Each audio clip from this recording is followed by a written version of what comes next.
एक छोटे से गांव में राम स्वरूप का परिवार रहता था। परिवार बहुत बड़ा नहीं था, लेकिन संस्कारों और आपसी प्रेम से भरा हुआ था। उनकी पत्नी सावित्री देवी पूरे घर को बड़ी समझदारी से संभालती थी। बेटा अमित सरकारी विभाग में अधिकारी था। छोटा बेटा पढ़ाई कर रहा था और एक बेटी की शादी हो चुकी थी। अमित स्वभाव से शांत, जिम्मेदार और परिवार से बेहद जुड़ा हुआ इंसान था। सरकारी नौकरी होने के बावजूद उसे कभी घमंड नहीं था। गांव में उसकी ईमानदारी और व्यवहार की मिसाल दी जाती थी। उधर पास के जिले में नेहा नाम की एक लड़की भी सरकारी नौकरी करती थी। पढ़ी लिखी थी, अच्छी तनख्वाह थी और देखने में भी सुंदर थी। लेकिन उसकी एक आदत ऐसी थी जिसे उसकी माँ ने कभी बदलने की कोशिश नहीं की। नेहा घर का कोई काम नहीं करती थी। सुबह उठते ही चाय बिस्तर पर चाहिए, नाश्ता भी कमरे में, दोपहर का खाना भी वहीं। और छुट्टी के दिन तो पूरा दिन मोबाइल चलाते हुए बिस्तर पर ही निकल जाता। अगर कोई कह देता, बेटा जरा रसोई में हाथ बटा दो, तो उसकी माँ तुरंत बोल पड़ती, मेरी बेटी सरकारी नौकरी करती है, नौकरानी नहीं है। घर का काम करने के लिए पूरी जिंदगी पड़ी है। नेहा भी मुस्कुराकर फिर मोबाइल में लग जाती। उसके पिता कई बार समझाते, बेटी नौकरी करना अच्छी बात है, लेकिन घर संभालना भी जीवन का हिस्सा है। नेहा हंसकर कहती, पापा आजकल कौन करता है ये सब, शादी के बाद देख लेंगे। लेकिन उसकी माँ बीच में बोल पड़ती, आप रहने दीजिए, मेरी बेटी किसी के घर काम करने नहीं जाएगी। पिता चुप हो जाते। उन्हें मालूम था कि ज़्यादा बोलने से घर में झगड़ा होगा। कुछ समय बाद नेहा के लिए रिश्ता आया। लड़का सरकारी नौकरी में था, संस्कारों वाला परिवार, अपना मकान, जमीन जायदाद और सबसे बड़ी बात, घर के सभी लोग एक दूसरे से बहुत प्यार करते थे। लोगों ने कहा ऐसा रिश्ता बार बार नहीं मिलता। शादी तय हो गई, धूमधाम से विवाह हुआ। नेहा दुल्हन बनकर अपने नए घर पहुंची। ससुराल वालों ने उसका दिल खोलकर स्वागत किया। सास ने कहा, बेटी अब यह घर तुम्हारा अपना घर है, जितना आराम करना चाहो करो, धीरे धीरे सब सीख जाओगी। ससुर ने मुस्कुराते हुए कहा, बेटी बनकर रहना, बहू बनकर नहीं। अमित ने भी कहा, तुम्हें किसी बात की चिंता करने की ज़रूरत नहीं। पहले कुछ दिन तक सब कुछ अच्छा चला। सब लोग नेहा का खूब ध्यान रखते। लेकिन जैसे जैसे शादी के दिन बीतने लगे, घर की असल दिनचर्या सामने आने लगी। सुबह सब जल्दी उठते। सास रसोई संभालती, ससुर पशुओं और खेत का काम देखते, अमित दफ्तर जाने की तैयारी करता और घर की दूसरी महिलाएं भी अपने अपने काम में लग जाती। लेकिन नेहा, वह रोज़ देर तक सोती रहती। जब तक सब अपना काम निपटा लेते, तब तक वह आराम से उठती। नाश्ता भी कमरे में मंगवाती, कपड़े भी कोई और निकाल कर दे, चाय भी कोई बना कर दे। उसे लगता था कि शादी के बाद उसकी ज़िंदगी में कुछ नहीं बदलेगा। एक दिन सावित्री देवी ने बहुत प्यार से कहा, बेटी आज रविवार है, आओ रसोई में मेरे साथ बैठो। खाना बनाना नहीं आता तो कोई बात नहीं, धीरे धीरे सीख जाओगी। नेहा ने बिना उनकी ओर देखे जवाब दिया, मम्मी जी मैं नौकरी करती हूँ, मुझे ये सब करने की आदत नहीं है। सावित्री देवी मुस्कुराकर रह गई। उन्होंने ज़बरदस्ती नहीं की, लेकिन उस दिन पहली बार उन्हें एहसास हुआ कि समस्या काम की नहीं, सोच की है।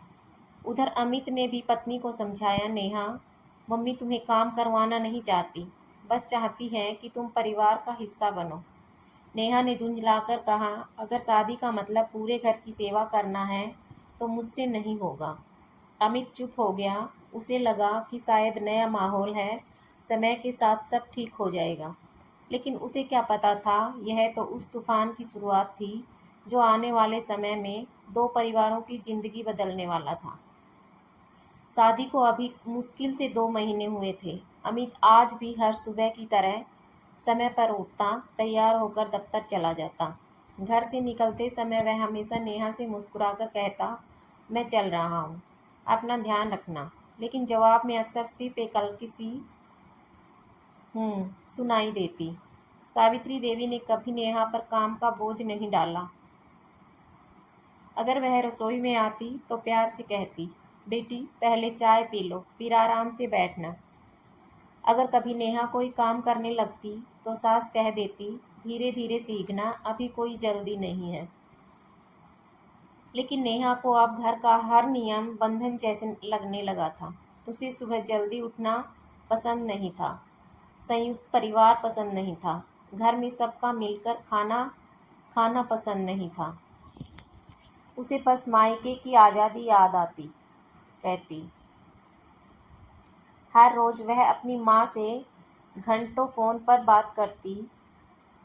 एक दिन उसकी माँ ने पूछा, कैसा है ससुराल? नेहा ने गुस्से में कहा, माँ, यहाँ हर समय कोई ना कोई काम रहता है, मुझे बिल्कुल अच्छा नहीं लगता। माँ ने बिना पूरी बात सुने कहा, अगर मन नहीं लगता तो वापस आ जा, किसी की गुलामी करने की ज़रूरत नहीं है। उस दिन के बाद नेहा के मन में घर छोड़ने का विचार और मजबूत हो गया। कुछ दिनों बाद उसने बिना किसी को बताए अपनी माँ को घर बुला लिया। माँ आई, 2 घंटे तक बेटी के कमरे में बातें करती रही। फिर अचानक बाहर आकर बोली, हम अपनी बेटी को कुछ दिन के लिए साथ लेकर जा रहे हैं। सावित्री देवी ने विनम्रता से कहा, जरूर ले जाइए बहन जी, लेकिन अमित के आने तक रुक जाइए, वह भी मिल लेगा। लेकिन नेहा की माँ ने कहा, ज़रूरत नहीं है, हमने फैसला कर लिया है। शाम को जब अमित घर लौटा तो कमरा खाली था। उसने माँ से पूछा, नेहा कहाँ है? सावित्री देवी ने भारी मन से कहा, बेटा, उसकी माँ उसे मायके ले गई है। अमित ने उसी समय पत्नी को फ़ोन किया, नेहा बिना बताए क्यों चली गई? दूसरी तरफ से ठंडी आवाज़ आई, मेरा मन नहीं लग रहा था, लेकिन बात तो कर सकती थी। अब बात करने को कुछ बचा ही नहीं है। फ़ोन कट गया। अमित पूरी रात सो नहीं पाया। अगले दिन वह छुट्टी लेकर खुद ससुराल पहुंचा। उसने सास से हाथ जोड़कर कहा, अगर कोई गलती हुई है तो बता दीजिए, मैं उसे सुधारने की कोशिश करूंगा। लेकिन जवाब सुनकर उसके पैरों तले ज़मीन खिसक गई। नेहा की माँ बोली, मेरी बेटी तुम्हारे साथ नहीं जाएगी। लेकिन क्यों? तभी नेहा कमरे से बाहर आ गई और बोली, क्योंकि तुम मर्द ही नहीं हो। ये सब सुनते ही पूरे घर में सन्नाटा छा गया। अमित कुछ पल तक उसे देखता रह गया। उसकी आंखों में आंसू थे, लेकिन आवाज़ बिल्कुल शांत थी। नेहा, तुम जानती हो यह सच नहीं है। नेहा ने नज़रें फेर ली। उसकी माँ बोली, अब हमारी बेटी वहीं जाएगी जहाँ उसे सम्मान मिलेगा। अमित बिना कुछ कहे वापस लौट आया। घर पहुंचकर उसने सब कुछ अपने माता पिता को बताया। सावित्री देवी की आंखों से आंसू बह निकले। उन्होंने कहा, बेटा, भगवान सब देख रहा है, झूठ ज़्यादा दिन नहीं टिकता। लेकिन अमित ने हार नहीं मानी। अगले 2 महीनों में वह कई बार पत्नी को लेने गया, कभी अकेले, कभी अपने माता पिता के साथ, कभी रिश्तेदारों को लेकर। हर बार उसने सिर्फ एक ही बात कही, अगर मेरी कोई गलती है तो बताओ, मैं बदल जाऊंगा, बस घर वापस चलो। लेकिन हर बार जवाब एक ही मिलता, मैं वापस नहीं जाऊंगी। समय बीतता गया, लोग बातें बनाने लगे, गांव में तरह तरह की अफवाहें फैलने लगी। अमित चुप रहा। उसने कभी अपनी पत्नी की बुराई किसी से नहीं की। उधर नेहा और उसकी माँ को लगने लगा कि अब अमित भी शायद रिश्ता ख़त्म कर देगा। लेकिन उन्हें नहीं पता था कि किस्मत अभी एक नया मोड़ लेकर आने वाली है। कुछ महीनों बाद नेहा को किसी रिश्तेदार से पता चला कि अमित ने अपनी मेहनत की कमाई से शहर में एक प्लॉट खरीदा है। फिर कुछ समय बाद एक और ज़मीन में निवेश किया। यह खबर सुनते ही उसकी माँ के चेहरे के भाव बदल गए। उसने धीरे से कहा, अगर अभी कुछ नहीं किया तो सारी संपत्ति उसके माँ बाप और भाई बहनों के नाम हो जाएगी। नेहा कुछ देर तक सोचती रही, फिर उसके चेहरे पर एक ऐसी मुस्कान आई। अमित और नेहा को अलग हुए लगभग 6 महीने बीत चुके थे। अमित ने कभी अदालत का दरवाज़ा नहीं खटखटाया। उसने कभी किसी के सामने अपनी पत्नी की बुराई नहीं की। बस उसे इतना विश्वास था कि एक दिन नेहा को अपनी गलती का एहसास होगा और वह वापस आ जाएगी। लेकिन उधर मायके में कुछ और ही चल रहा था। एक शाम नेहा की माँ अपनी बेटी के साथ बैठी थी। तभी एक रिश्तेदार ने बातचीत में कहा, सुना है अमित ने शहर में एक प्लॉट भी खरीद लिया है। सरकारी नौकरी तो है ही, ऊपर से बचत भी अच्छी करता है। यह सुनते ही माँ बेटी एक दूसरे की ओर देखने लगी। उस रात दोनों देर तक बात करती रही। माँ ने धीमे स्वर में कहा, अगर अमित अपने माँ बाप और भाई बहनों के साथ ही रहा तो आगे चलकर उसकी कमाई और संपत्ति में उनका हिस्सा भी रहेगा। नेहा बोली, तो क्या करूं? माँ ने कहा, अगर तुम्हें अपना भविष्य सुरक्षित करना है तो पहले उसे अपने रिश्तेदार से अलग, अपने परिवार से अलग करना होगा। कुछ दिनों बाद अचानक नेहा ने अमित को फ़ोन किया। कई महीनों बाद उसकी आवाज़ सुनकर अमित की आंखों में उम्मीद लौट आई। कैसी हो नेहा? मैं ठीक हूँ। क्या अब तुम घर वापस आना चाहती हो? कुछ पल की खामोशी के बाद नेहा बोली, हाँ, लेकिन मेरी एक शर्त है। अमित ने बिना सोचे कहा, बताओ। तुम्हें अपने माँ बाप भाई बहनों से हमेशा के लिए अलग होना होगा। अमित कुछ क्षण चुप रह गया। उसे लगा शायद उसे गलत सुना है। क्या मतलब?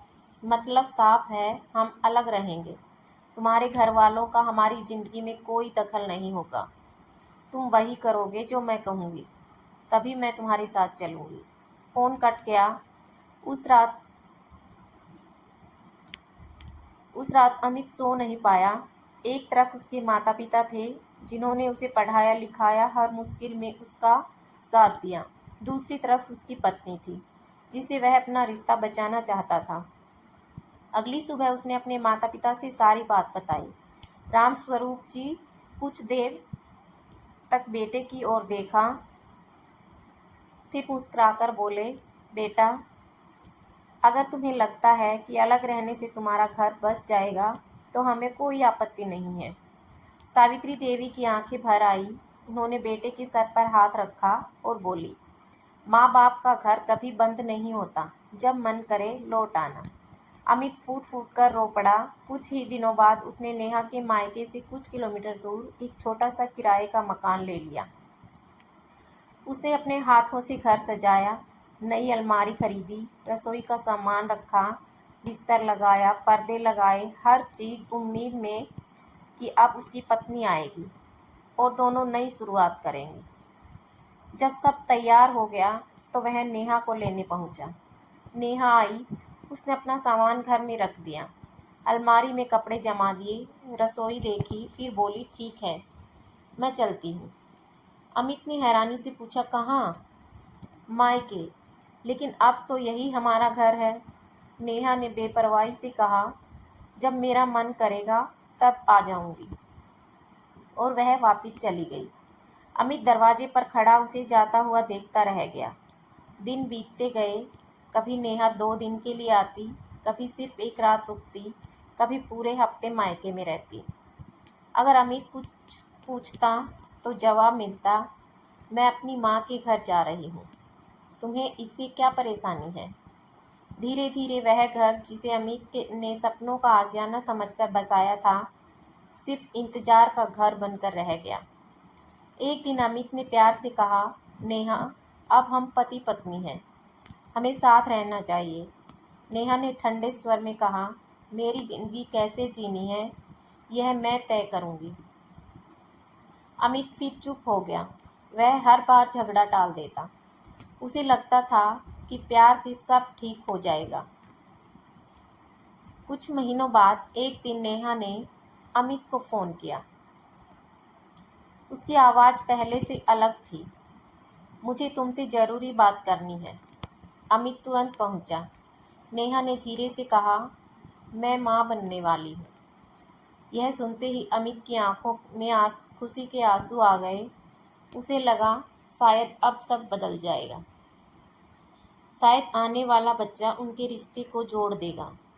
लेकिन उन्हें नहीं पता था कि बच्चे के जन्म से पहले ही उसकी ज़िंदगी में एक और तूफान आने वाला था। उधर उसी समय नेहा की माँ अपने बेटे की शादी के लिए लड़की देखने की तैयारी कर रही थी। उन्हें एक ऐसी बहू चाहिए थी जो घर भी संभाले, बच्चे भी संभाले और बिना सवाल किए हर बात मानती रहे। नेहा के मां बनने की खबर सुनकर अमित के मन में उम्मीद की एक नई किरण जागी थी। उसे लगा था कि अब शायद नेहा अपना घर बसाने का फैसला करेगी, लेकिन ऐसा नहीं हुआ। नेहा पहले की तरह ज़्यादातर समय अपने मायके में ही रहती। कभी मन हुआ तो पति के पास चली जाती और जब मन नहीं होता तो कई कई दिनों तक उसकी कोई खबर नहीं होती। अमित यह सब सहता रहा। उसे लगता था कि आने वाला बच्चा शायद उनके रिश्ते को संभाल लेगा। उधर नेहा की माँ अपने बेटे राहुल की शादी की तैयारी में लग गई। राहुल स्वभाव से बहुत सीधा और मेहनती लड़का था। वह अपनी माँ का सम्मान करता था और अपनी बहन से भी बहुत प्यार करता था, लेकिन घर में उसकी कोई बात नहीं चलती थी। अगर वह किसी बात पर अपनी राय देता तो उसकी माँ तुरंत कह देती, अभी तुम बच्चे हो, हमें मत सिखाओ कि घर कैसे चलता है। राहुल चुप हो जाता। कुछ ही समय बाद एक अच्छे परिवार से रिश्ता आया। लड़की का नाम पूजा था। पूजा पढ़ी लिखी, संस्कारी और समझदार थी। उसके माता पिता ने उसे बचपन से यही सिखाया था कि जहाँ जाओ उस घर को अपना समझना। रिश्ता देखने का दिन तय हुआ। राहुल, उसकी माँ और कुछ रिश्तेदार पूजा के घर पहुँचे। पूजा ने सभी का सम्मान से स्वागत किया। राहुल ने उससे कुछ सामान्य बातें की। उसे पूजा का व्यवहार बहुत अच्छा लगा। घर लौटते समय राहुल ने अपनी माँ से कहा, माँ मुझे लड़की पसंद है। माँ ने कोई जवाब नहीं दिया। असल में उन्हें लड़की से कोई परेशानी नहीं थी, उनके मन में कुछ और ही चल रहा था। वह ऐसी बहू चाहती थी जो बिना किसी सवाल के हर काम करे और उनकी बेटी नेहा को कभी किसी बात की तकलीफ ना होने दे। इसी बीच बातचीत के दौरान उन्होंने पूजा के घर वालों से एक बात कही, हमारी बेटी सरकारी नौकरी करती है, उसे तो घर में इतना आराम है कि खाना भी बिस्तर पर ही मिलता है, घर का कोई काम नहीं करती। पूजा के पिता मुस्कुराकर बोले, अगर उसके ससुराल वाले उसे इतना प्यार देते हैं तो यह तो अच्छी बात है। नेहा की माँ ने मुस्कुराकर बात वहीं खत्म कर दी, लेकिन उन्होंने यह नहीं बताया कि उनकी बेटी अपने ससुराल में नहीं बल्कि ज़्यादातर मायके में रहती है। उन्होंने यह भी नहीं बताया कि उसकी शादी के कुछ ही महीनों बाद वह अपने पति को उसके परिवार से अलग करवा चुकी है। रिश्ता लगभग तय हो गया, फिर भी उन्होंने करीब 3 महीने तक कोई जवाब नहीं दिया। एक दिन आखिरकार फ़ोन आया, हमें रिश्ता मंजूर है। दोनों परिवार खुश हुए।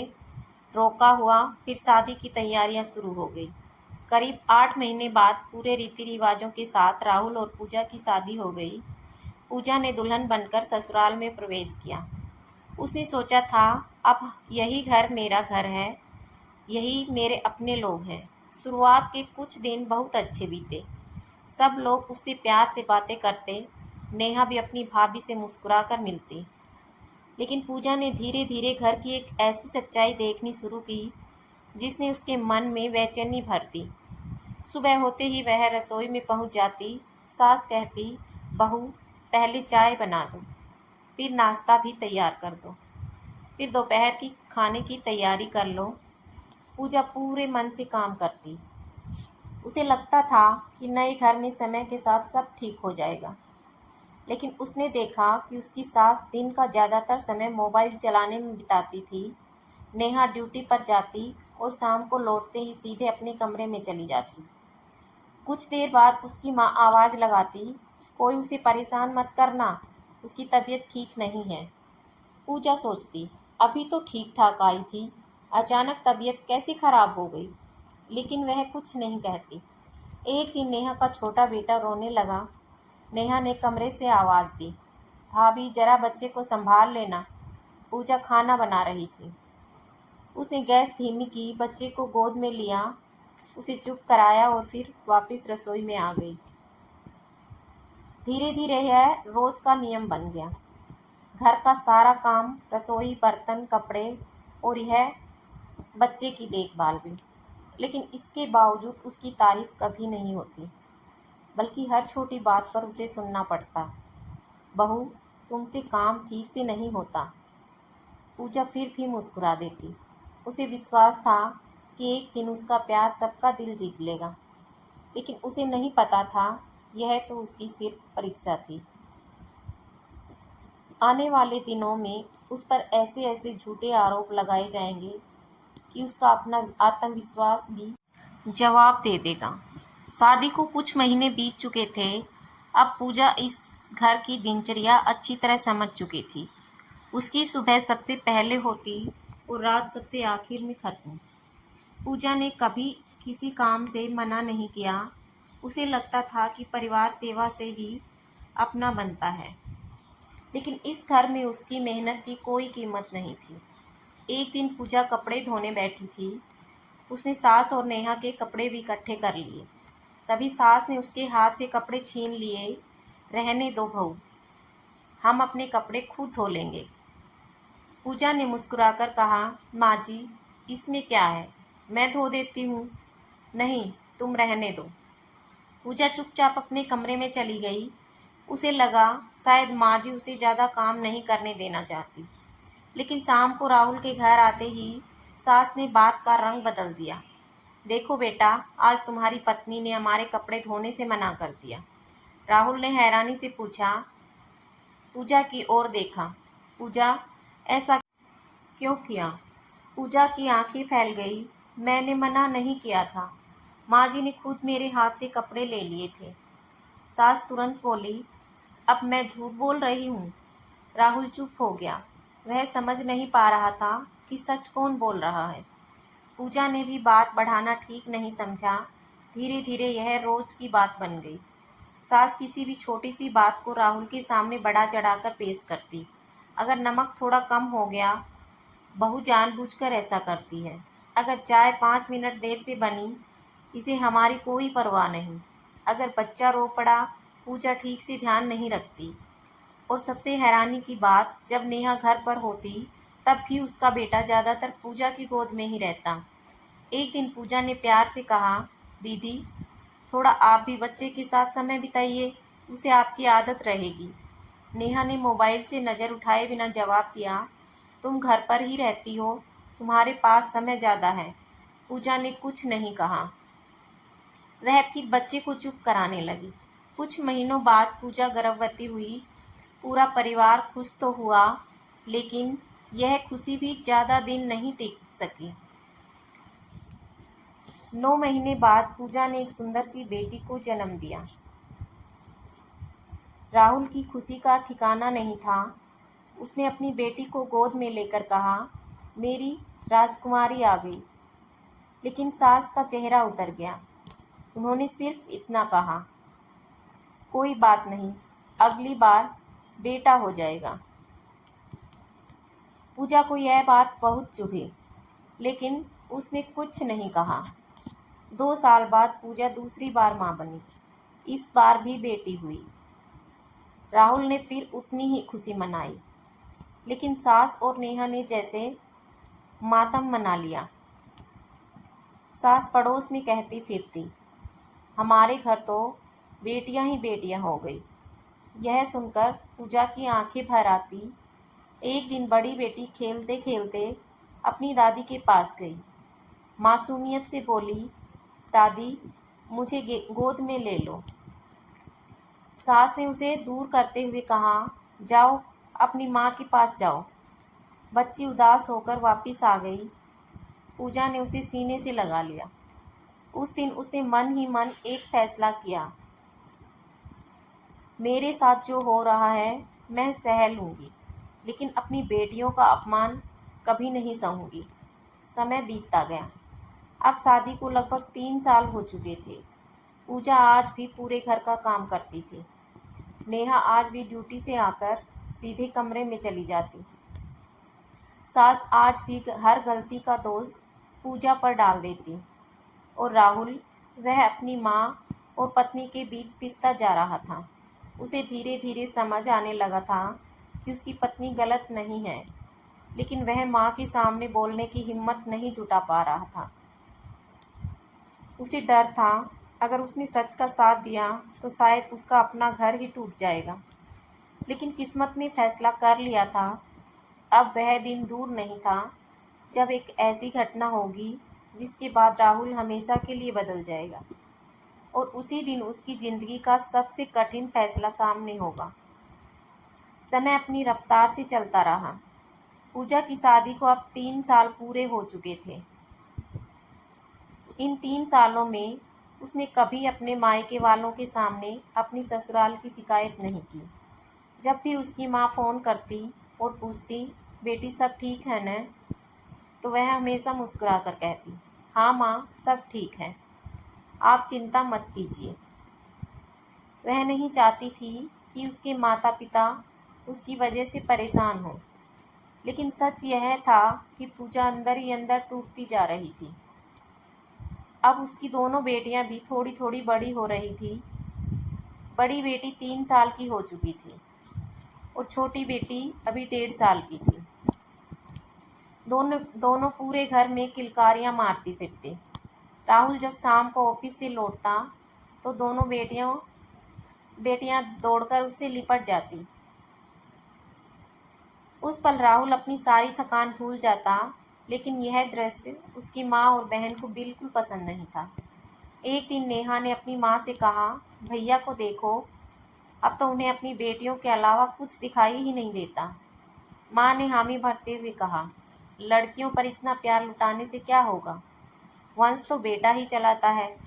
राहुल ने यह बात सुन ली। उसने पहली बार अपनी माँ से कहा, माँ, बच्चे भगवान की देन होते हैं, बेटी हो या बेटा, मेरे लिए दोनों बराबर हैं। माँ ने गुस्से में कहा, बहुत ज़्यादा पत्नी के कहने में रहने लगे हो। राहुल चुप हो गया, लेकिन उसके मन में पहली बार एक टीस उठी। उधर अमित की ज़िंदगी भी आसान नहीं थी। वह आज भी अपनी पत्नी नेहा के साथ नाम मात्र का रिश्ता निभा रहा था। नेहा का ज़्यादातर समय मायके में ही गुजरता। अमित कई बार कहता, नेहा, अब हमारा बच्चा भी बड़ा हो रहा है, उसे माँ और पिता दोनों का साथ चाहिए। नेहा का जवाब वही होता, मैं जहाँ चाहूँगी वहीं रहूँगी। अमित समझ चुका था कि अब यह रिश्ता सिर्फ कागज़ों पर बचा है। फिर भी उसने अपने बेटे के लिए कभी शिकायत नहीं की। इधर राहुल के घर में हालात दिन ब दिन बिगड़ते जा रहे थे। एक दिन सुबह पूजा रसोई में खाना बना रही थी। छोटी बेटी उसके पास खेल रही थी। अचानक बच्ची का हाथ फिसला और पानी का गिलास जमीन पर गिरकर टूट गया। आवाज़ सुनते ही सास गुस्से से रसोई में आ गई। देखा, अपनी बेटियों को भी संभालना नहीं आता। पूजा ने तुरंत बच्ची को गोद में उठाया। माँ जी, बच्ची है, गलती से गिर गया, मैं भी साफ कर देती हूँ। लेकिन सास का गुस्सा शांत नहीं हुआ। उन्होंने पूजा को धक्का दे दिया। पूजा पीछे लड़खड़ा गई। इतने में नेहा भी कमरे से बाहर आ गई। बिना पूरी बात जाने उसने भी अपनी माँ का साथ देना शुरू कर दिया। भाभी, हर बार तुम्हारी ही गलती होती है। पूजा की आंखों से आंसू निकल पड़े। उसने पहली बार ऊंची आवाज़ में कहा, दीदी, हर बार गलती मेरी नहीं होती। बस इतना सुनना था कि सास आग बबूला हो गई। उन्होंने पूजा का हाथ पकड़ लिया। आज तू मुझे जवाब देगी। पूजा डर गई। वह खुद को छुड़ाने की कोशिश करने लगी। गुस्से में सास ने दोनों हाथों से पूजा का गला पकड़ लिया। पूजा की सांस रुकने लगी। वह तड़पने लगी। दोनों बेटियां जोर जोर से रोने लगी। उसी समय राहुल ऑफिस जाने के लिए कमरे से बाहर निकला।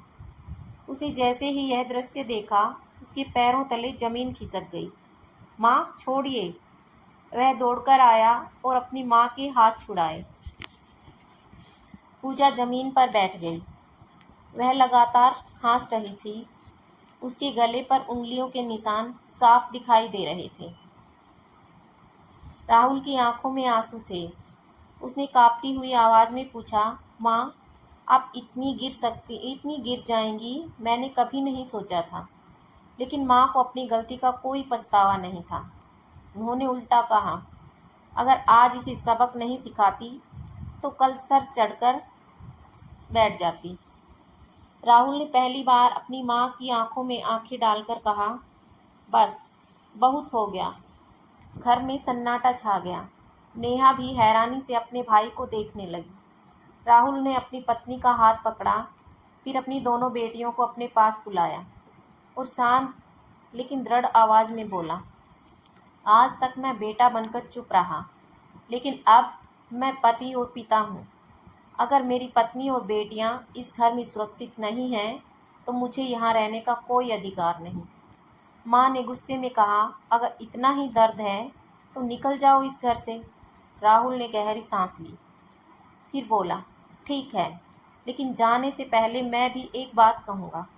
उसने अपनी माँ और बहन की तरफ देखा। जिस दिन आप अपनी बेटी को उसके पति के घर सम्मान से भेज देंगी, उसी दिन मुझे भी यह कहने का अधिकार होगा कि मेरी पत्नी इस घर में रहे। नेहा ने नजरें झुका ली। माँ कुछ नहीं बोली। राहुल ने आगे कहा, अगर बेटी का घर बसाना जरूरी नहीं, तो फिर मेरे घर को बचाने की उम्मीद भी मत रखिए।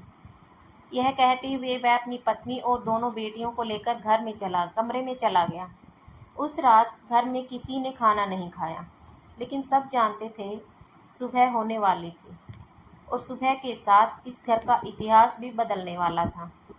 उस रात पूरे घर में अजीब सी खामोशी थी। न किसी ने किसी से बात की, न किसी की आंखों में नींद थी। राहुल अपनी दोनों बेटियों को सीने से लगाए बैठा था। पूजा चुपचाप एक कोने में बैठी रो रही थी। उसके गले पर पड़े निशान बार बार उसे दिन की घटना याद दिला रहे थे। राहुल ने उसकी ओर देखा और धीमे स्वर में कहा, पूजा, मुझे माफ़ कर दो। पूजा ने आंसू पोंछते हुए कहा, आपने क्या गलती की है? राहुल की आवाज़ भर्रा गई, गलती मेरी ही है। 3 साल तक मैं सब देखता रहा, लेकिन माँ के सम्मान और परिवार टूटने के डर से चुप रहा। अगर मैं पहले तुम्हारे साथ खड़ा होता तो शायद आज यह दिन नहीं देखना पड़ता। पूजा ने पहली बार राहुल का हाथ थाम लिया। मुझे आपसे कोई शिकायत नहीं है। आपने देर से सही, लेकिन सच का साथ तो दिया। उधर दूसरे कमरे में नेहा और उसकी माँ बैठी थी। माँ गुस्से में बोली, अगर उसे जाना है तो जाने दो, हमें किसी की ज़रूरत नहीं। नेहा ने भी माँ की हाँ में हाँ मिला दी। भैया 2 दिन बाहर रहेंगे, फिर खुद वापस आ जाएंगे। दोनों को पूरा विश्वास था कि राहुल कहीं नहीं जाएगा। उन्हें लगता था कि बेटा माँ का घर कभी नहीं छोड़ सकता, लेकिन इस बार राहुल का फैसला बदलने वाला नहीं था। सुबह सूरज निकला। राहुल जल्दी उठ गया। उसने अलमारी खोली, कुछ कपड़े निकाले, बच्चियों के खिलौने समेटे। पूजा ने पूछा, क्या सचमुच हम जा रहे हैं? राहुल ने दृढ़ स्वर में कहा, हाँ, लेकिन कहाँ? पता नहीं। किराए के छोटे से घर में रह लेंगे, कम खाएंगे लेकिन सम्मान से जिएंगे। पूजा की आंखें भर आई। उसे महल नहीं चाहिए था, बस एक ऐसा घर चाहिए था जहाँ उसकी बेटियों को बोझ न समझा जाए। राहुल अपना सामान लेकर बाहर आया। माँ आंगन में बैठी थी। उन्होंने एक बार भी नहीं पूछा, बेटा कहाँ जा रहे हो? राहुल उनके पास गया, पैर छुए, फिर बोला, माँ, मैं आज भी चाहता हूँ कि आप खुश रहें, लेकिन अब मैं अपनी पत्नी और बेटियों पर अत्याचार होते हुए नहीं देख सकता। माँ ने मुंह फेर लिया। जाना है तो जाओ, राहुल ने आखिरी बार कहा। माँ, आज भी समय है। नेहा दीदी को उनके पति के पास भेज दीजिए। उनका घर भी बच जाएगा और हमारा भी बच जाएगा। माँ ने गुस्से से जवाब दिया, मेरी बेटी कहीं नहीं जाएगी। राहुल ने गहरी सांस ली। फिर आज के बाद मैं भी यहाँ नहीं रहूँगा। यह कहकर उसने अपना सामान उठाया। पूजा ने दोनों बच्चियों का हाथ पकड़ा। चारों लोग घर की चौखट पार करके बाहर निकल गए। राहुल को उम्मीद थी शायद माँ पीछे से आवाज़ देंगी, बेटा रुक जा, लेकिन ऐसा नहीं हुआ। उन्होंने एक बार भी पीछे मुड़कर नहीं देखा। हाँ, राहुल ने ज़रूर एक बार पीछे मुड़कर अपने बचपन के घर को देखा, उसी घर को जहाँ उसने चलना सीखा था, जहाँ उसने माँ की उंगली पकड़कर पहला कदम रखा था। आज वही घर उससे छूट रहा था। उसकी आंखों से आंसू बह निकले, लेकिन उसने कदम नहीं रोके। कुछ ही दिनों में राहुल ने किराए का छोटा सा मकान ले लिया।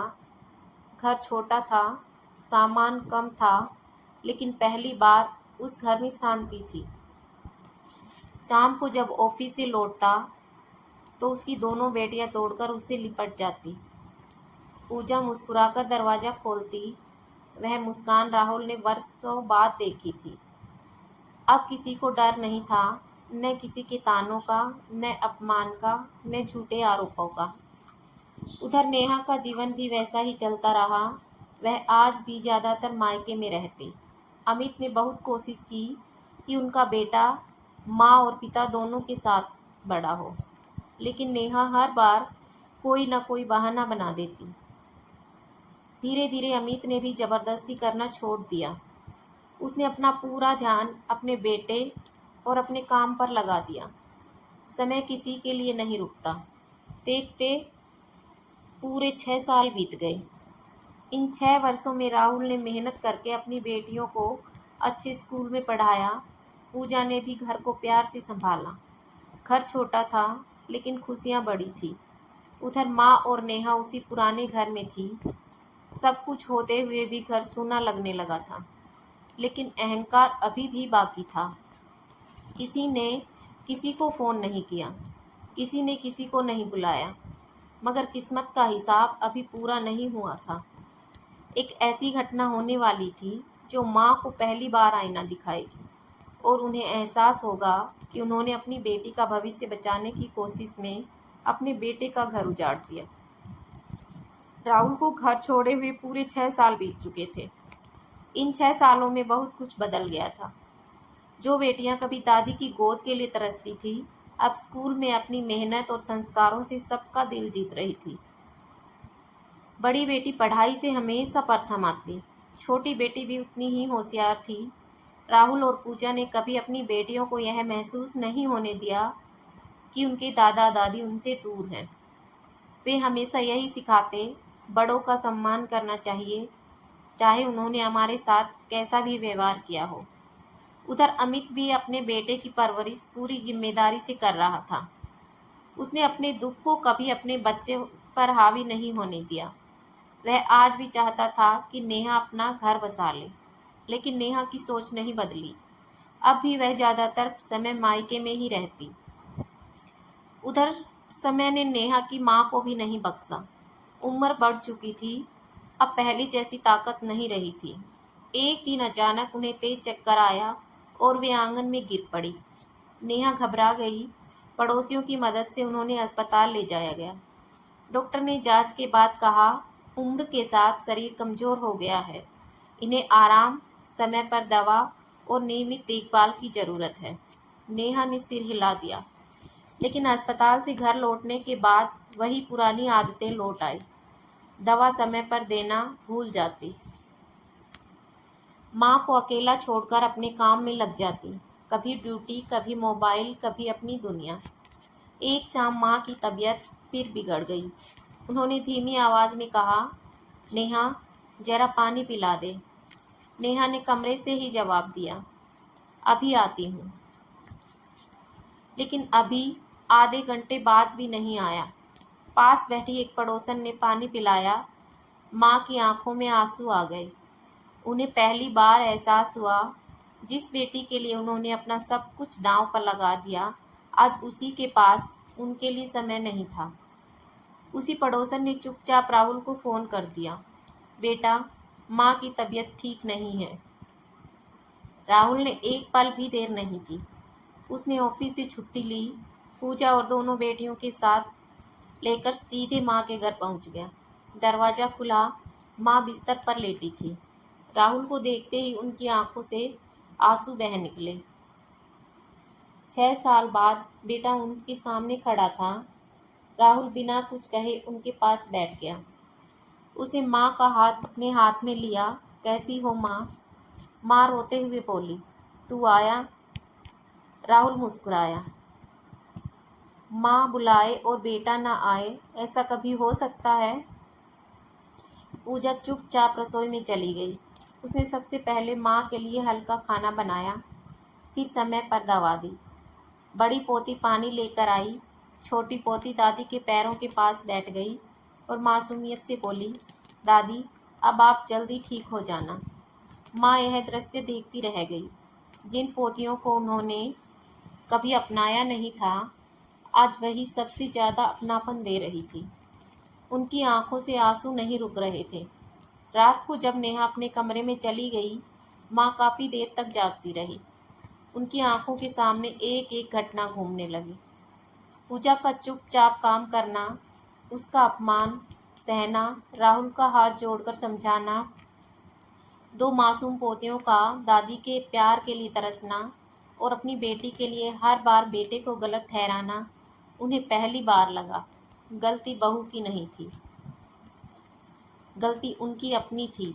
अगली सुबह उन्होंने राहुल को अपने पास बुलाया, कांपते हुए हाथों से उसका हाथ पकड़ा और बोली, बेटा, मैंने तेरे साथ बहुत अन्याय किया। राहुल चुप रहा। माँ की आवाज़ भर्रा गई, मैं बेटी के मोह में अंधी हो गई थी। मुझे लगा था कि मैं उसका भला कर रही हूँ, लेकिन उसका भी घर उजाड़ दिया और तेरा भी। राहुल की आंखें भी नम हो गई। उसने धीरे से कहा, माँ, बीती बातें बदल नहीं सकती, लेकिन आने वाला समय अभी भी हमारे हाथ में है। माँ ने पूजा की ओर देखा। बहू, अगर हो सके तो मुझे माफ़ कर देना। पूजा ने बिना देर किए उनके पैर छू लिए। माँ जी, मैंने आपको बहुत पहले ही माफ़ कर दिया था। माँ फूट फूट कर रो पड़ी। उन्हें समझ आ गया था, क्षमा मांगने से बड़ा गुण और क्षमा करने से बड़ा धर्म कोई नहीं होता। लेकिन कहानी अभी भी पूरी नहीं हुई थी। अब एक और रिश्ता बचना बाकी था, अमित और नेहा का। और पहली बार माँ ने तय किया कि अब वह बेटी का अंधा साथ नहीं देंगी, बल्कि उसे सच का सामना कराएंगी। माँ की तबीयत अब धीरे धीरे सुधरने लगी थी। राहुल और पूजा की सेवा देखकर उनके मन में वर्षों से जमा हुआ पछतावा और गहरा होता जा रहा था। वह हर दिन अपनी पोतियों को देखती और सोचती, जिस प्यार के लिए मैं तरस रही थी, वही प्यार तो मेरे घर में था, लेकिन मैंने उसे खुद दूर कर दिया। अब उनका व्यवहार पूरी तरह बदल चुका था। वह पूजा से हर छोटी बड़ी बात पूछती, बहू, तुम थक तो नहीं गई? बेटियों की पढ़ाई कैसी चल रही है? कुछ चाहिए तो बताना। पूजा को यह बदलाव देखकर खुशी तो होती, लेकिन 6 साल के घाव इतनी जल्दी भरना आसान नहीं था। फिर भी उसने दिल में कोई कड़वाहट नहीं रखी। एक दिन माँ ने नेहा को अपने पास बुलाया। नेहा कमरे में आई तो माँ ने उसे अपने पास बैठाया। कुछ देर तक दोनों चुप रही। फिर माँ ने कहा, बेटी, क्या तुम खुश हो? नेहा ने हैरानी से पूछा, हाँ माँ, क्यों? माँ ने गहरी सांस ली। अगर खुश होती तो आज भी अपने पति से दूर नहीं रहती। नेहा का चेहरा बदल गया। माँ, फिर वही बातें शुरू मत करो। माँ ने शांत स्वर में कहा, नहीं बेटी, अब मैं वही बातें करूँगी जो मुझे 6 साल पहले करनी चाहिए थी। नेहा चुप हो गई। माँ बोली, मैंने तेरा साथ दिया, लेकिन हर बार सही बात का नहीं। मैंने तुझे इतना समझाया कि तू अपने रिश्ते से बड़ी हो गई। नेहा की आंखों में गुस्सा आ गया। तो अब गलती सारी मेरी है? माँ ने कहा, गलती सिर्फ तेरी नहीं थी, मेरी भी थी। मैंने तुझे यह नहीं सिखाया कि अधिकार के साथ जिम्मेदारी भी होती है। ये सब सुनकर नेहा पहली बार शांत हुई। माँ ने आगे कहा, तूने अमित को उसके परिवार से अलग कर दिया। उसने तेरे लिए सब कुछ छोड़ दिया, लेकिन क्या तूने कभी उसके लिए कुछ छोड़ा? नेहा के पास कोई जवाब नहीं था। बेटी, पति सिर्फ कमाने वाला इंसान नहीं होता, वह भी सम्मान प्यार चाहता है। नेहा की आंखें नम होने लगी।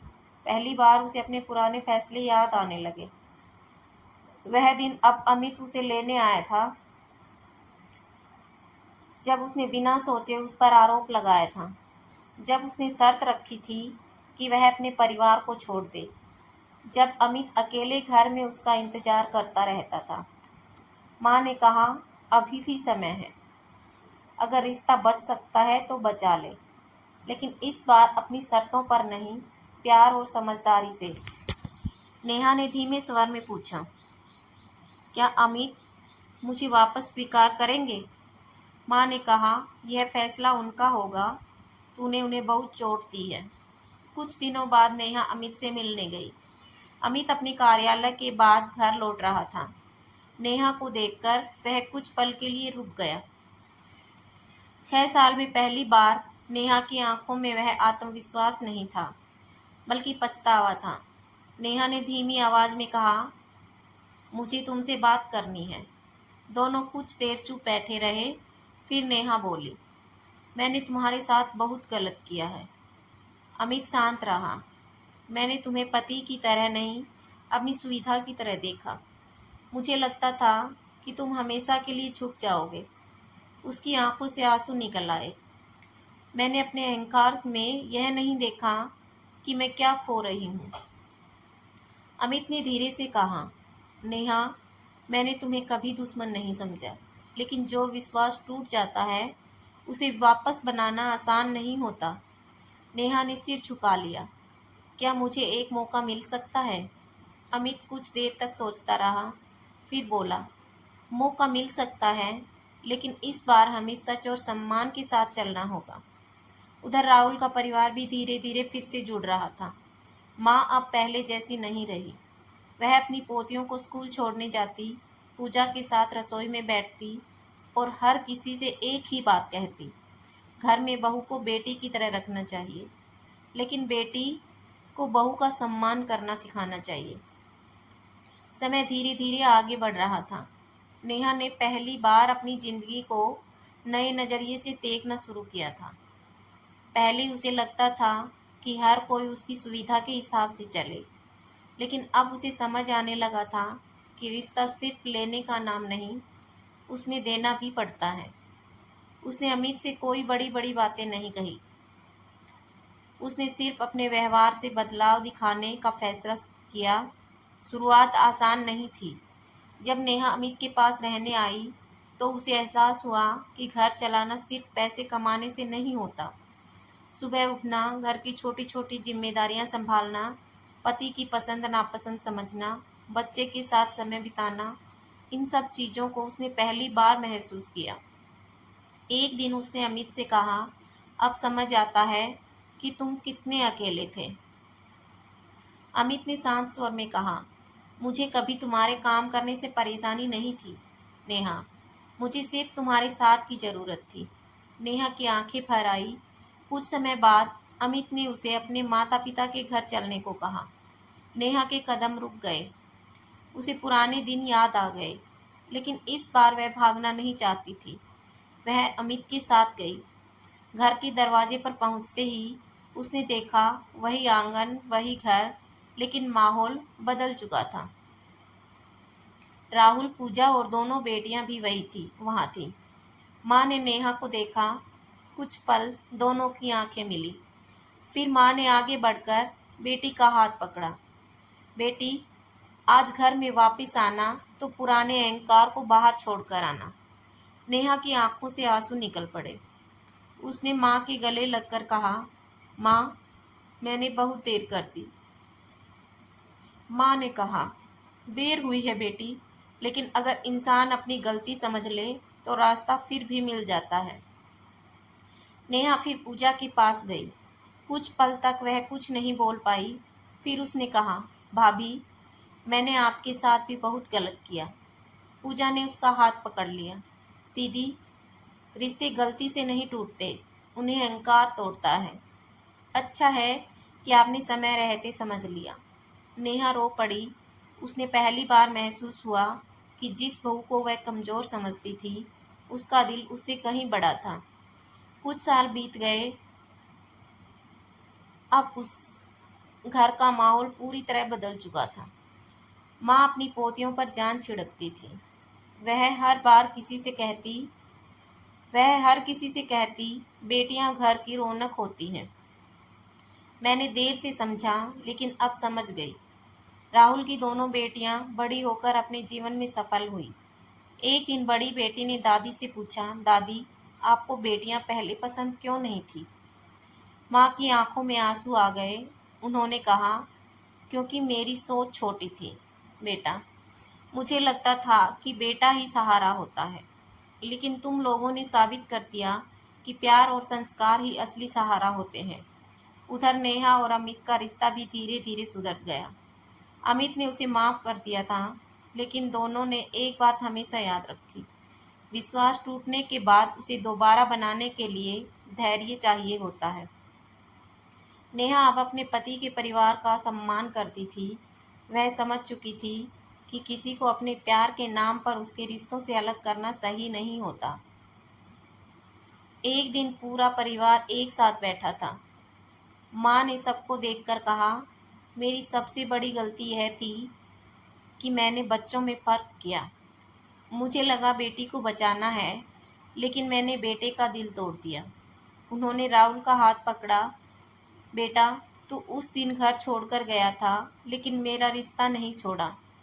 यही तेरी सबसे बड़ी अच्छाई है। राहुल मुस्कुराया। माँ, रिश्ता छोड़ना आसान होता है, निभाना मुश्किल। उस दिन उस परिवार ने एक बात हमेशा के लिए सीख ली। घर बड़ा होने से परिवार बड़ा नहीं होता। परिवार बड़ा होता है प्यार, सम्मान और समझदारी से। किसी बेटे को इतना मजबूर मत करो कि उसे माँ और पत्नी में से किसी एक को चुनना पड़े। किसी बहू को इतना मत दबाओ कि उसके अंदर का प्यार खत्म हो जाए। और किसी बेटी को इतना सर मत चढ़ाओ कि वह रिश्तों की कीमत भूल जाए, क्योंकि समय सबका हिसाब करता है। अहंकार चाहे कितना भी बड़ा हो, एक दिन सच के सामने झुकना ही पड़ता है।